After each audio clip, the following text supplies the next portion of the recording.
Hi అండి. Welcome to Krishna silent channel. ఈరోజు మన ఛానల్లో కంటెంట్ వచ్చేసరికి డిగ్రీ 4th సెమిస్టర్లో 2 ఫిజిక్స్ పేపర్స్ అయితే ఉంటాయండి. సో, అందులో మోడర్న్ ఫిజిక్స్ ఒకటి, ఎలక్ట్రోమాగ్నెటిక్ ఒకటనమాట. సో, ఈరోజు మోడర్న్ ఫిజిక్స్‌లో థర్డ్ లెసన్‌లో మోస్ట్ ఇంపార్టెంట్ అంటే ఇంకా ఈ క్వెషన్ అనేది డామ్ షూర్ అనమాట. ఎగ్జామ్‌లో గ్యారంటీ వచ్చే question.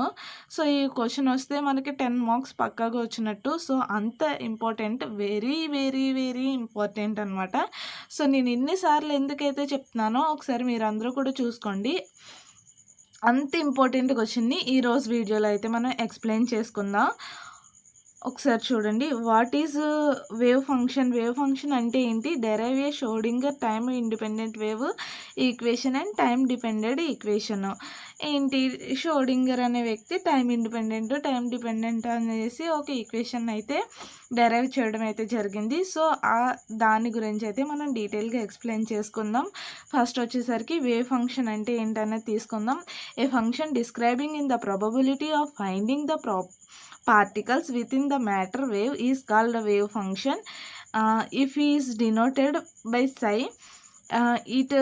it is written in the form of psi equal to psi naught e power minus I omega t. ఏంటంట? A function describing in the probability. ఒక function తీసుకుంటే దేన్ని డిస్క్రైబ్ చేస్తుందంట? దాని యొక్క ప్రాబబిలిటీని. Finding a particle. ఒక పార్టికల్ మ్యాటర్ వేవ్లో ఎంత ప్రాబబిలిటీతో మూవ్ అవ్వగలదో, అంటే ఎన్ని ప్లేసెస్లో అది ఉండగలదో అనేసి దాని యొక్క ప్రాబబిలిటీని ఫైండ్ అవుట్ చేయడాన్ని వేవ్ ఫంక్షన్ అంటారనమాట. దీన్ని సై అనే లెటర్తో ఇండికేట్ చేస్తాము. ఇది ఈక్వేషన్ పార్ట్లో ఎలా చెప్తాము అంటే psi equal to psi naught e power minus i omega t కింద అయితే డినోట్ చేయడం అయితే జరుగుతుంది. ఇప్పుడు ఏంటి? ష్రోడింగర్ టైమ్ ఇండిపెండెంట్ ఈక్వేషన్ అనమాట. Let us consider a system of stationary waves associated with a material particle of mass m. ఏంటి? ఒక సిస్టమ్ తీసుకుంటే కనుక అందులో stationary waves associated with a material particles of a mass m అనే material particles అనేవి stationary వేవ్స్తో associate అవుతూ ఉన్నాయి. అదే ఒక పార్టికల్ మూవ్ అవుతుంది అంటే దానికి ఎంతో కొంత వెలాసిటీ ఉంటుంది, అలాగే మాస్ కూడా ఉంటుందనేసి మనం ప్రీవియస్ వీడియోలో అయితే తెలుసుకోవడం అయితే జరిగింది. సో, ఇక్కడ మాస్ అనేది స్మాల్ ఎమ్ అయితే ఇవ్వడం జరిగింది. Let x y z be the coordinates of the particles. ఈ మూడు ఏంటంట? పార్టికల్ యొక్క కోఆర్డినేట్స్ అనమాట. The differential equation of the wave motion is given by. differential equation ఏమొచ్చింది? Do square psi by do t square equal to v square do square psi by do x square plus do square psi by do y square plus do square psi by do z square అనమాట. ఏంటి?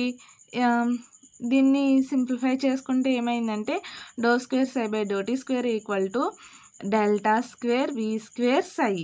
Delta square అంటే ఏంటంట? ఇక్కడ ఇది equation 1 కింద అయితే తీసుకున్నాము. Delta square equals to doe square doe x square plus do square doe y square plus do square doe z స్క్వేర్ని డెల్టా స్క్వేర్ కింద అయితే కన్సిడర్ చేయడం జరిగింది. వి అనేది ఏంటంటే వెలాసిటీ ఆఫ్ ది వేవ్ యొక్క వెలాసిటీ. డి స్క్వేర్ అనేది ఏంటంటే సారీ అండి, ఇక్కడ డి స్క్వేర్ అంటే డెల్టా స్క్వేర్, సారీ ఇది డెల్టా స్క్వేర్ అనమాట. డెల్టా స్క్వేర్ అంటే ల్యాంపిజియం ఆపరేటర్ అనమాట. Solution of the equation 1 is given by. Equation 1 ఏంటి? సై equals to psi naught sine omega t అనేసి మనం ఈక్వేషన్ కనుక తీసుకున్నట్లయితే ఏమవుతుంది? Psi equals to psi naught sine 2π mu into t. అంటే ఏంటి? ఒమేగా ప్లేస్లో దేన్ని సబ్స్టిట్యూట్ చేసాం? 2π మ్యూని సబ్స్టిట్యూట్ అయితే చేయడం జరిగింది. V equal to frequency of the mu equal to frequency of the stationary wave. దీన్ని మ్యూ అని చదవాలన్నమాట. సో, ఏం చెప్తుందంట? ఫ్రీక్వెన్సీ, వేవ్ యొక్క ఫ్రీక్వెన్సీని అయితే ఇది ఇండికేట్ చేస్తుంది. Differentiation equation 2 twice we get. ఇది ఈక్వేషన్ 2 అని గనక మనం అనుకుంటే దీన్ని 2 సార్లు డిఫరెన్షియేషన్ చేయాలి. సో 2 సార్లు డిఫరెన్షియేషన్ చేసే ముందు ఫస్ట్ ఒకసారి అయితే చూద్దాము. Do psi by do t psi naught. మనం దీనికి డిఫరెన్షియేషన్ చేసినప్పుడు ఇది ఏమవుతుంది 2π మ్యూ అవుతుంది. కాస్కి సైన్కి డిఫరెన్షియేషన్ చేసినప్పుడు కాస్ అవుతుంది 2π v t 2π mu t. Okay, next second time differentiation చేసినప్పుడు d²ψ/dt² ఏంటి కాస్ కాబట్టి మైనస్ సైన్ అవుతుంది. కాబట్టి మైనస్ అనేది ఫస్ట్ అయితే ఇక్కడ రాసుకోవడం జరిగింది. ఇక్కడ దీనికి డిఫరెన్షియేషన్ చేసినప్పుడు 2πv, అలాగే దీనికి విత్ రెస్పెక్ట్ టు డిఫరెన్షియేషన్ చేసినప్పుడు 2π మ్యూ. కాస్ అనేది సైన్ కింద కన్వర్ట్ అవుతుంది అనుకున్నాం కదా, సైన్ 2π మ్యూటీ. ఓకే, నెక్స్ట్ దీన్ని సింప్లిఫై చేస్తే d²ψ/dt² మైనస్లా రాసుకున్నాము. ఇక్కడ 2 × 2 4 అయింది, π × π π² అయింది, మ్యూ × మ్యూ μ² అయింది. Sine 2π mu t. ఓకే, నెక్స్ట్ ఈ ఈక్వేషన్ వచ్చేసరికి d²ψ/dt² -4π² μ² ఇంటూ సై. ఈ సై ఎలా వచ్చింది అనేసి మనం అనుకుంటాం. మనం ఈక్వేషన్ 1 తీసుకుంటే ఏమైందండి, సై = sin0 sin ωt అంటే ఒమేగా ప్లేస్లో 2π మ్యూ సబ్స్టిట్యూట్ చేసుకుంటే ఈ వాల్యూ అదే కదా, sin0 sin 2π మ్యూటీ. సో ఈ వాల్యూ అయినా ఒకటే కాబట్టి ఈ వాల్యూ ప్లేస్లో ఏముంది, సై ఉంది కదా. సో మనం ఇక్కడ ఈ వాల్యూ ప్లేస్లో సైన్ అయితే సబ్స్టిట్యూట్ చేసుకోవడం అయితే జరిగింది. ఇక్కడ ఏం చేసాం, మ్యూ = v/λ అనేసి మనందరికీ తెలిసిందే ఈ ఈక్వేషన్ అయితే. సో ఒకసారి మీకు ఎవరికైనా గుర్తు లేకపోతే గుర్తు తెచ్చుకోండి. ప్రీవియస్ క్లాసెస్లో మనమైతే ఈ ఫార్ములా అయితే మనందరికీ వచ్చే ఉంటుంది. అంటే లైక్ ఇంటర్మీడియట్ కానీ 10th కానీ ఈ ఈక్వేషన్ అయితే మనం యూజ్ చేస్తామన్నమాట. d²ψ/dt² -4πv²/λ². ఎందుకంటే మ్యూ ప్లేస్లో v/λ సబ్స్టిట్యూట్ చేసినప్పుడు μ² ప్లేస్లో v²/λ² వస్తుంది. సై అనేది కామన్గా రాసుకున్నాం. దీన్ని ఈక్వేషన్ 3 అనుకున్నాం. Substitute equation 3 equation 1 we get.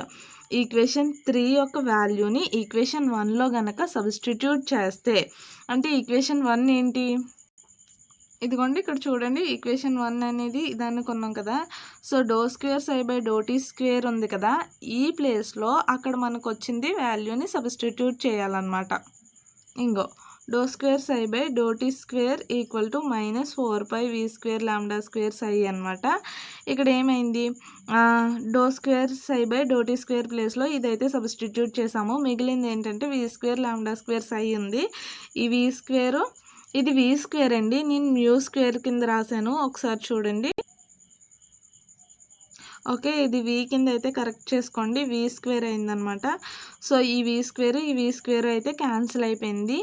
Next ఇక్కడ మనకి మిగిలింది ఏంటి అంటే d² సై అనేది, అంటే మనం ఈ ఈక్వేషన్ ఇటు సైడ్కి కన్వర్ట్ చేసుకుంటే కాబట్టి ఇటు సైడ్కి మార్చుకుంటే ఏమవుతుంది, d² సై ఇటు సైడ్ మైనస్ ఉంది కాబట్టి ఇటు సైడ్కి వస్తే ఏమవుతుంది, ప్లస్ అవుతుంది కదా.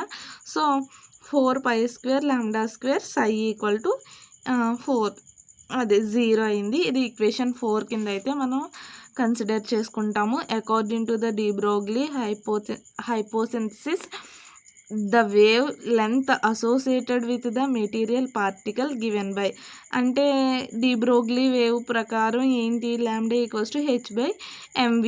ఇది మనందరికీ తెలిసిందే. ఇప్పుడు లాంబ్డా ప్లేస్లో h/mvని సబ్స్టిట్యూట్ చేస్తామన్నమాట. d² సై ప్లస్ 4π² ఇక్కడ 4π² ఉంది కదా. సో λ² ప్లేస్లో h²/m²v² సై ప్లేస్లో సై. ఓకే, ఇది మీ అందరికీ అర్థమైందని అనుకుంటున్నానండి. నెక్స్ట్ d² సై ప్లస్ ఇది m²v² అనేది ఇక్కడ డివిజన్ చేస్తుంది, ఇటు సైడ్కి వెళ్తే మల్టిప్లికేషన్ చేస్తుంది. సో 4π²m²v² అయింది. h²ని కామన్గా రాసుకున్నాం, సై = 0. ఇది 5 అయింది, equation 5. if E and V be the total energy and potential energy of the particle ki total energy potential energy, then its kinetic energy is given by ke equals to half mv square. మనందరికీ తెలిసిందే. ఒకవేళ మీకు ఇదేమైనా ఒకసారి use అవుతుందేమో చూసుకోండి. ఈ చిన్న లాజిక్ చూడండి. Total energy equal to kinetic energy plus potential energy, ఇది మనకు తెలిసిందే కదా. Kinetic energy equal to kinetic energy ఏమవుతుంది, total energy minus potential energy అవుతుంది. సో ఇక్కడ టోటల్ ఎనర్జీ ఏంటి, కైనెటిక్ ఎనర్జీ అంటే ఏంటి, half into m v square. Total energy అంటే ఎంతని చెప్పాను నేను, వి అని తీసుకోవాలనుకున్నాం. పొటెన్షియల్ ఎనర్జీ అంటే ఈ అని తీసుకోవాలి. టోటల్ ఎనర్జీ అంటే పొటెన్షియల్ ఎనర్జీ అంటే వి అని తీసుకోవాలి, అంటే ఈ మైనస్ వి. అంటే ఇప్పుడు మనకి ఏం తెలిసింది, half m v square equal to e minus v. Okay, v square అండి ఇది. ఓకే, మీరు కరెక్ట్ చేసుకోండి ఒకసారి అర్థం కాకపోతే.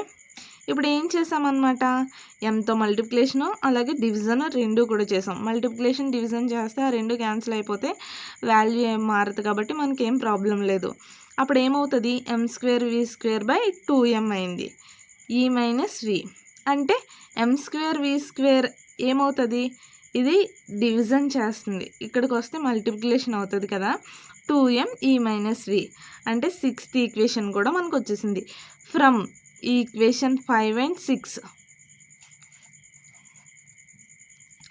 ఈక్వేషన్ 5 ఏం తెలుసు మనకి, delta square psi plus 4π square m square v square by h square of psi equal to 0 అనే విషయం తెలుసు మనకి. 6లో ఏం తెలుసు, 6th ఈక్వేషన్లో ఎం స్క్వేర్ వి స్క్వేర్ ఉంది.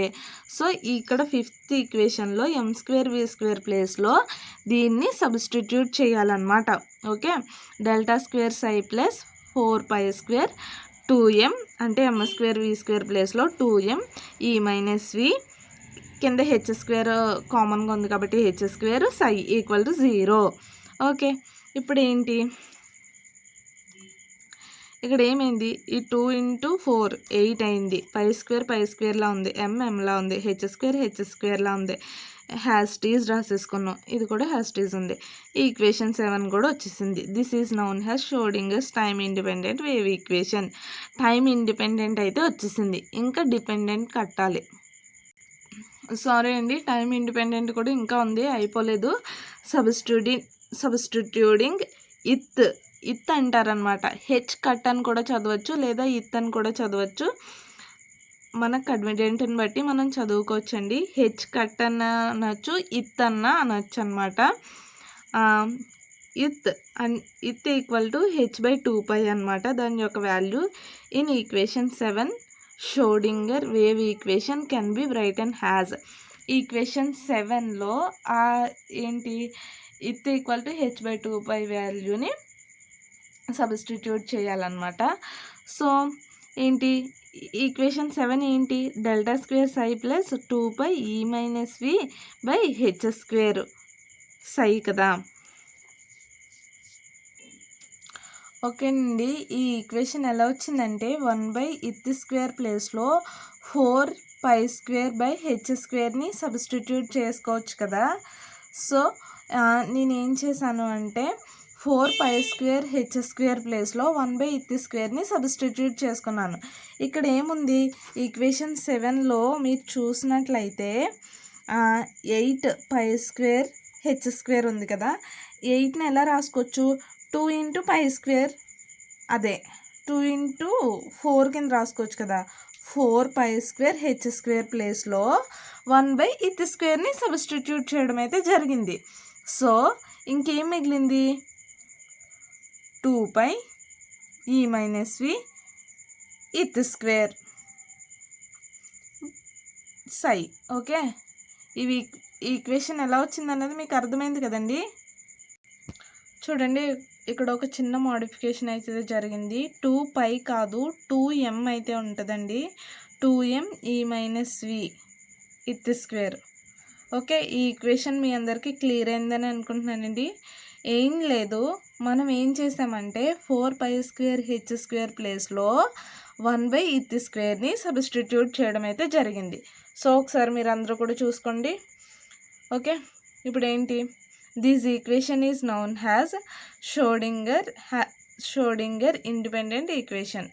Okay, for a free particle v = 0 అయితే hence the Schrodinger wave equation for a free particle can be expressed as, ఎలా ఎక్స్ప్రెస్ అయిందంట, ∇2 ψ plus 2me h2 ψ equal ఇత్ square అనమాట. ఇత్ స్క్వేర్ ψ = 0. ఇది ఎలా వస్తుంది అంటే v ప్లేస్లో ఏం చేసాం, 0 అయితే సబ్స్టిట్యూట్ చేసేసాం. 0ని సబ్స్టిట్యూట్ చేస్తే ఏమవుతుంది, సేమ్ హ్యాస్టీజ్ వచ్చేస్తుంది. 0 ప్లేస్లో 0, అదే v ప్లేస్లో ఏమి ఉండదు, అంతే, అంతకు మించి ఏం అవ్వలేదు. ఓకే, ఈక్వేషన్ 9 కూడా మీ అందరికీ అర్థమైందని అనుకుంటున్నానండి. ఈక్వేషన్ 8ని కెన్ బి రైటన్ హ్యాజ్, ఒకసారి రాస్తే ఈక్వేషన్ 8కి ఇత్ స్క్వేర్ బై 2mని మల్టిప్లికేషను అలాగే డివిజన్. ఇత్ స్క్వేర్ బై 2mని డివిజన్ చేస్తే ఏమొస్తుందండి, 2m/ఇత్ స్క్వేర్ కదా వస్తుంది. ఓకే, మీకు అర్థమవుతుందని అనుకుంటున్నాను. ఇత్ స్క్వేర్ బై 2mని డివిజన్ చేస్తే 2m/ఇత్ స్క్వేర్ వస్తుంది అనమాట. ఓకే, మల్టిప్లికేషను డివిజను ఇక్కడ ఈక్వేషన్లో ఉంది కదా, సో అదైతే రాసుకున్నాము. 2m ఇత్ స్క్వేర్ అనేది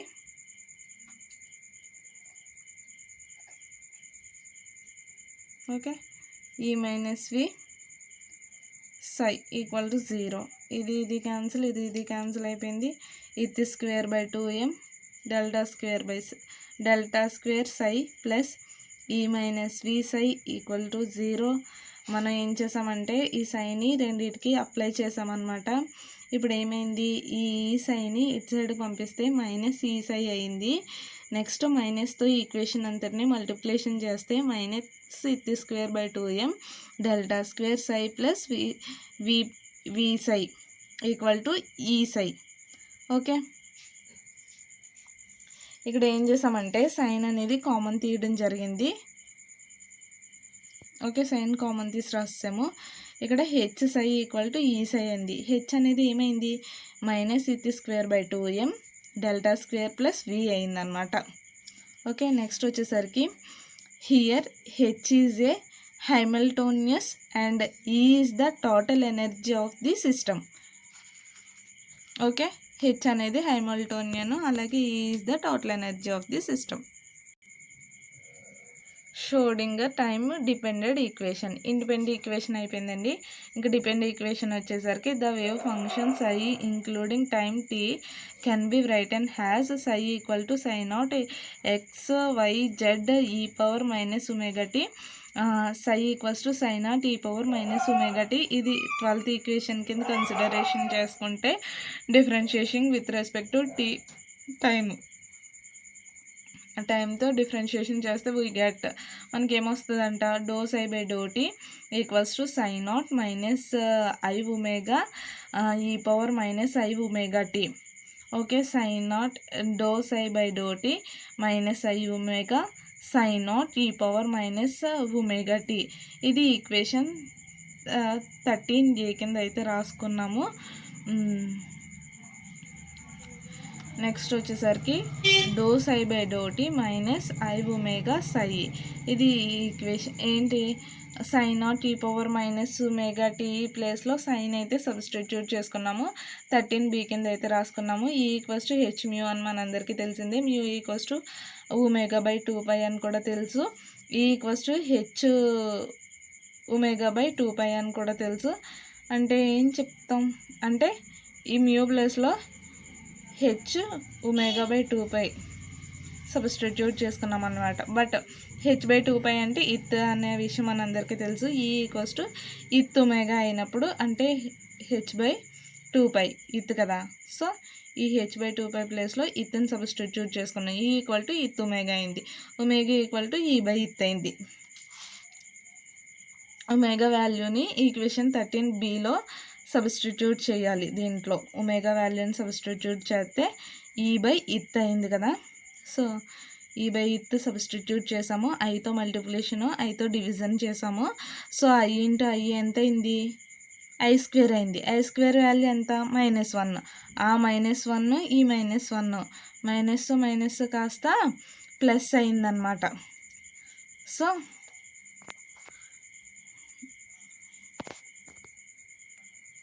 ఇక్కడ ఏమైంది? Do psi by do t equals to e by ఇత్ సై.